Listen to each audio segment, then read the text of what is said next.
نعمده ونستعينه ونستغفره ونعوذ بالله من شرور أنفسنا ومن سيئات أعمالنا من يهده الله فلا مضل له ومن يضلله فلا هادي له ونشهد أن لا إله إلا الله وحده لا شريك له ونشهد أن محمدا عبده ورسوله أما بعد أعوذ بالله من الشيطان الرجيم بفضل بسم الله الرحمن الرحيم وآتوا النساء صدقاتهن نحلة فإن طبن لكم عن شيء منه نفسا فكلوه هنيئا مريئا صدق الله العلي.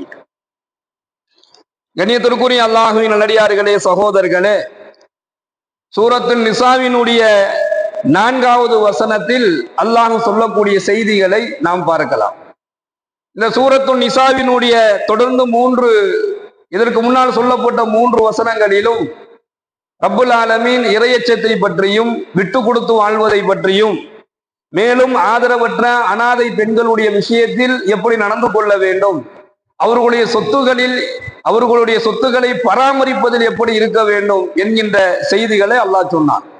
இப்ப இந்த வசனத்தில் அல்லாஹ் சொல்ல வருவது என்னவென்று சொன்னால், வஆத்துன் நிஸா ஸதகாத்திஹின்ன நிஹலா, நீங்கள் மனம் செய்து கொள்ளக்கூடிய பெண்களுக்கு அவர்களுடைய மனக்கொடை என்று சொல்லக்கூடிய மகரை மகிழ்வோடு கொடுத்து விடுங்கள் என்பதாக ஒரு திருமணத்தில் இணையக்கூடிய அந்த மக்களுக்கு, அந்த மகனுக்கு அல்லாஹ் சொல்லக்கூடிய ஒரு செய்தியை பார்க்கிறோம். வாத்து நிசா சதுகாத்திஹின்ன நிஹலா, நீங்கள் மனம் செய்து கொண்ட பெண்களுக்கு அவர்களுடைய மனக்கொடை என்று சொல்லக்கூடிய மகரை நீங்கள் கொடுத்து விடுங்கள்.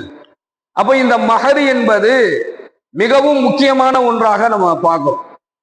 அல்லாஹ் இதை ஒரு ஆண் ஒரு பெண்ணை திருமணம் செய்து கொள்ளும் பொழுது அந்த மகரை எவ்வளவு முக்கியத்துவப்படுத்தி அல்லாஹ் பேசுகிறான் என்பதை பார்க்கிறோம். அது மட்டுமல்லாமல் அது அவர்களுடைய உரிமை என்பதாக இஸ்லாம் வலியுறுத்தி காட்டுகின்றது. மகர் என்பது ஒரு பெண்ணினுடைய உரிமை.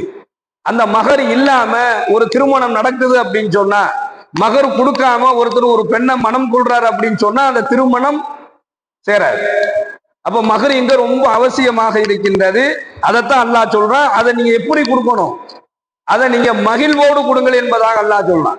மகர் கொடுக்கும் பொழுது, மகர் கொடுக்கக்கூடிய ஆண் தான் மனைவியாக ஏற்றுக்கொள்ளக்கூடிய அந்த பெண்ணுக்கு அந்த மகரை கொடுக்கக்கூடிய அந்த ஆண், அந்த மணமகன் அதை எப்படி கொடுக்கணும் அப்படின்னு சொன்னா, அவர் அதை மகிழ்ச்சியோடு கொடுக்கணும்.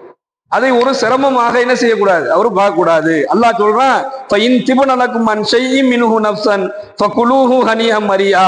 நீங்க கொடுத்த அந்த மகர்ல இருந்து ஏதேனும் ஒன்றை அவள் மனமொப்பி அவர்கள் உங்களுக்கு கொடுத்தால் அதை நீங்கள் தாராளமாக குசியுங்கள், அதை தாராளமாக நீங்க செலவு செஞ்சுக்கலாம் அப்படின்னு அல்லாஹ் கொடுக்குறான். இப்போ மனைவிக்கு ஒருத்தர் ஒரு மகர் போடுறாரு, மகர் தொகை மகரா ஒரு பணம் கொடுக்குறாரு அல்லது நகை போடுறாரு. இது அந்த பெண்ணுக்கு முழுக்க அந்த பெண்ணுக்கு உரிமையானது. அந்த பெண்ணுக்கு மட்டுமே அது சொந்தமானது. அதை யாருமே சொந்தம் கொண்டாடக்கூடாது. நான் உனக்கு இவ்வளவு மகர் தொகையான இவ்வளவு கொடுத்தானே, அதை குடுன்னு கணவனு கூட கேட்கறதுக்கு அனுமதி கிடையாது.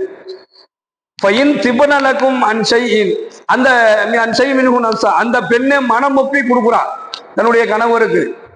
மகர் தொகையில இருந்து, அந்த நகையில இருந்தோ பணத்துல இருந்தோ மனம் ஒப்பி அந்த பொண்ணை கொடுத்தா அதை வாங்கி செலவு செய்வதற்கு தாராளமாக என்ன செய்யலாம், அல்லாஹ் அனுமதி வழங்குறான். அப்போ இது பெண்களுடைய உரிமை என்பதாக நபிகள் நாயகம் ஸல்லல்லாஹு அலைஹி வஸல்லம் சொல்றாங்க. மகர் என்பது கட்டாயம் வழங்க வேண்டும். அது அவருக்கு மட்டுமே உரியது. யாரு? அந்த பெண்ணுக்கு மட்டுமே அது உரியது. அந்த பெண்ணினுடைய தந்தையோ அல்லது அந்த பெண்ணினுடைய தாயோ அல்ல அந்த பெண்ணினுடைய உறவினர்களோ என்ன செஞ்சிடக்கூடாது, அந்த மகரை வாங்கி கூடாது. அந்த பெண்ணிட்ட போயிட்டு உனக்கு இவ்வளவு மகர் போட்டாங்கல்ல, அந்த மகரை குடு என்பதாக பெண்ணுடைய தகப்பனார் வாங்கக்கூடாது. அவருக்கு உரிமை கிடையாது. பெண்ணுடைய தாய்க்கு உரிமை கிடையாது. அந்த பெண் சம்பந்தப்பட்ட அந்த உறவுகள்ல யாருக்கும் உரிமை கிடையாது. அந்த மகர் என்பது அவளுக்கு மட்டுமே உரிமையானது என்பதாக ஸல்லல்லாஹு அலைஹி வஸல்லம் சொல்லுவாங்க. அது மட்டுமல்லாமல் கடமை என சுமையாக இந்த மகரை கொடுப்பவர் நினைக்க கூடாது. கடமை, இது ஒரு கடமை, இதை நம்ம கொடுத்துதானே ஆகணும் என்கின்ற ஒரு சுமையாக அதை கருதக்கூடாது. நீங்கள் மகிழ்ச்சியோடும் தாராளமாகவும் நீங்கள் என்ன செய்யணும், இந்த மகரை கொடுக்கணும். மகர் என்பது மகிழ்ச்சியோடு கொடுக்க வேண்டிய ஒன்று. அது கடமை. அதை சுமையாக நீங்க பார்க்காதீங்க. அதை நீங்க தாராளமாக கொடுங்கிறான். அதை நீங்க ரொம்ப தாராளமா கொடுங்க. உங்களால எவ்வளவு முடியுமோ அதை கொடுங்க. உங்களால எவ்வளவு கொடுக்க முடியுமோ அவ்வளவு நீங்க கொடுக்கலாம். மகருக்குண்டு ஒரு தொகையை நிர்ணயம் செஞ்சு வச்சிருக்கிறத நம்ம இன்னைக்கு பார்க்கிறோம். அவர் எவ்வளவு பெரிய வசதி வாய்ப்புல இருக்கக்கூடிய ஆணாக இருந்தாலும் அவர் என்ன செய்வாங்க, மகருக்குன்னு ஒரு தொகையை, ஒரு தங்கம் அப்படின்னு சொன்னா இத்தனை கிராம் தான் என்பதாக முடிவு பண்ணி வச்சிருப்பாங்க. பணமா கொடுக்கறதா இருந்தா இவ்வளவுதான் பணம் என்பதாக எல்லாம் முடிவு செஞ்சு வச்சு கொடுக்கறதெல்லாம் பார்க்கணும். அப்படியெல்லாம் இல்ல, அந்த மணமகன் எவ்வளவு கொடுக்க விருப்பப்படுறாரு, அவரால் எவ்வளவு முடியுமோ, அவரால் என்ன செய்ய முடியுமோ அதை அவர் தாராளமாக கொடுக்க வேண்டும் என்பதாக நான் ஹதீஸ்ல நம்ம பார்க்கிறோம். பெருமானார் ஸல்லல்லாஹு அலைஹி வஸல்லம் அவர்களும் சொல்கின்றார்கள், மகர் என்பது அந்த பெண்ணுக்கு முழு அதிகாரத்திற்கு உரியது என்பதாக சொல்றாங்க. அதை கட்டாயப்படுத்தி அதை வாங்கும் உரிமை கணவனுக்கு கூட கிடையாது. மகனுடைய நகையோ பணமோ அதை போய் அந்த பெண்ணிட்ட போயிட்டு நீ எனக்கு கொடு, நான் போட்ட மகரா போட்ட நகைய எனக்கு கொடு என்பதாக போய் வாங்குறது, அதுக்காண்டி சண்டை போடுறத நம்ம பார்க்கணும். ஒரு கல்யாணத்துல ஒரு 5 பவுன் நகை போட்டிருக்காரு அல்லது 1 பவுன் மகர் போட்டிருக்காரு, ஏதாச்சும் ஒரு நெருக்கடி வரும் பொழுது அதை போய் கேட்கிறாரு. யாரு? கணவனே போய் கேட்கிறார், உன் நகைய கொடு, உன் நகைய எனக்கு கொடு என்பதாக அந்த பெண்ணிட்ட போய் கட்டாயப்படுத்த கூடாது. அந்த பெண்ணா விருப்பப்பட்டு நீங்க சிரமத்துல இருக்கிறீங்க, அது உங்களுடைய சிரமத்திற்காக வேண்டி இந்த நீங்க எனக்கு மகரா கொடுத்த இந்த பணத்துல இருந்து நான் உங்களுக்கு இதை கொடுக்குறேன், இந்த நகையை கொடுக்குறேன்னு சொல்லி கொடுத்தா அதை நீங்க வாங்கலாமே தவிர கணவன் கூட என்ன செஞ்சிடக்கூடாது, கட்டாயப்படுத்தி ஒரு பெண்ணினுடைய மகரை வாங்குவதற்கு அனுமதி இல்லை என்பதாக நம்ம பார்க்கிறோம்.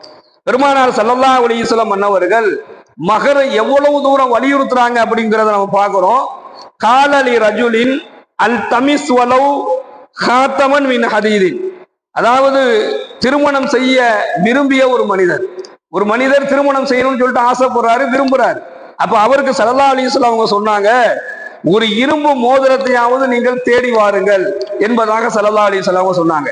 நீ ஆசைப்படுறப்பா திருமணத்துக்கு, உனக்கு நான் திருமணம் செஞ்சு வச்சிடலாம், ஆனா உனக்கு திருமணம் ஆக வேண்டும் என்று சொன்னால் ஒரு இரும்பு மோதிரத்தையாவது கொண்டு வா, இதை நான் மகருக்கு நான் இதை வச்சிருக்கேங்கிறத வந்து காட்டுங்கிறாங்க. அப்ப என்ன அர்த்தம், மகர் தொகை கொடுப்பதற்கு உனக்கு தகுதி இல்லைன்னா இப்ப கல்யாணம் வேணாம், மகர் தொகையை நீ ரெடி பண்ணிட்டு வா. ஒரு கல்யாணத்தினுடைய பேசிக் அடிப்படையே இந்த மகர் தான். ஒரு ஆணினிடத்தில் இருக்கக்கூடிய ஒரு ஆண் யார், அவன் எப்படிப்பட்டவன், அவன் அந்த பிள்ளைய பாதுகாப்பானா என்பதை உணர்த்துவதே அந்த மகர் தான். அதனால அந்த மனிதர்கிட்ட விரும்பி அந்த மனிதர்கிட்ட சொன்னாங்க, ஒரு இரும்பு மோதிரத்தையாவது தேடி வாருங்கள் என்பதாக நபிகள் நாயகம் ஸல்லல்லாஹு அலைஹி வஸல்லம் அவர்கள் கூறியதை ஹஜ்ரத்னா ஸஅத் இப்னு ஸஅத் ரலியல்லாஹு அவர்கள் அறிவிக்கின்றார்கள். புகாரில 5121வது இலக்கமா இந்த ஹதீஸ் பதிவாகும். அப்போ இரும்பு மோதிரத்தையாவது கொண்டு வா, நீ மகரா, நான் உனக்கு திருமணம் செஞ்சு வைக்கிறேன் என்பதாக மகருக்கு முக்கியத்துவம் கொடுக்கிறாங்க. தன்னுடைய வருமானத்தினுடைய நிலை கருதியாவது, அவர் ஏழையாகவே இருந்தாலும் மகர் கொடுத்தாங்க. வசதி வாய்ப்புல உள்ளவங்க பணக்காரவங்க தான் மகர் கொடுக்கணும் அல்ல, தன்னுடைய வருமானத்தினுடைய நிலை கருதி ஒரு ஏழ்மையான நிலையில் இருப்பவர் கூட அவருக்கு என்ன தொகை மகராக கொடுக்க முடியுமோ அந்த தொகையை அவர் என்ன செய்யணும், மகராக கொடுத்தே ஆக வேண்டும். மேலும் எந்த அளவுக்கு ஸல்லல்லாஹு அலைஹி வஸல்லம் அன்னவர்கள் மகரை வலியுறுத்துறாங்க அப்படின்னு சொன்னா, மகர் என்பது காசு பணம் பொருளாதாரத்தை மட்டும்தான் கொடுக்கணுங்கிற நோக்கம் அல்ல. எந்த அளவுக்கு சொல்றாங்கன்னா, கது ஸவ்வஜதுகுமா பிமா மஅக மினல் குர்ஆனி, பொருளாதார ரீதியாக பலகீனம் அடைந்த நிலையில, பொருளாதார ரீதியாக ரொம்ப பலகீனம் அடைந்த நிலையில, ரொம்ப ஏழ்மையான நிலையில் இல்ல ஒரு தோழருக்கு நபிகள் நாயகம் ஸல்லல்லாஹு அலைஹி வஸல்லம் அவங்க சொன்னாங்க, கது ஸவ்வஜதுகுமா பிமா மஅக மினல் குர்ஆன், உனக்கு குர்ஆனில் இருந்து மனப்பாடம் இருக்கும் ஏதாவது ஒரு வசனங்களை கற்றுத்தருவதன் மூலமாக அவளை உனக்கு நான் திருமணம் செய்து கொடுத்து விட்டேன் என்பதாக பெருமானார் ஸல்லல்லாஹு அலைஹி வஸல்லம் அன்னவர்கள் ஒரு ஏழை சஹாபிக்கு குர்ஆனினுடைய வசனங்களை மகராக கொடுத்து திருமணம் செஞ்சு வச்சாங்க என்பதாக நம்ம ஹதீஸ்ல பார்க்கிறோம். புகாரில 5087வது இலக்கமா அந்த ஹதீஸ் பதிவாயிருக்கு. அவர்கிட்ட வசதி இல்லை, பொருளாதாரத்துல காசு பணம் எதுவும் இல்லை. அப்ப ஸல்லல்லாஹு அலைஹி வஸல்லம் அன்னவர்கள் குர்ஆன்ல உனக்கு என்ன தெரியும்னு சொல்லி கேட்டாங்க.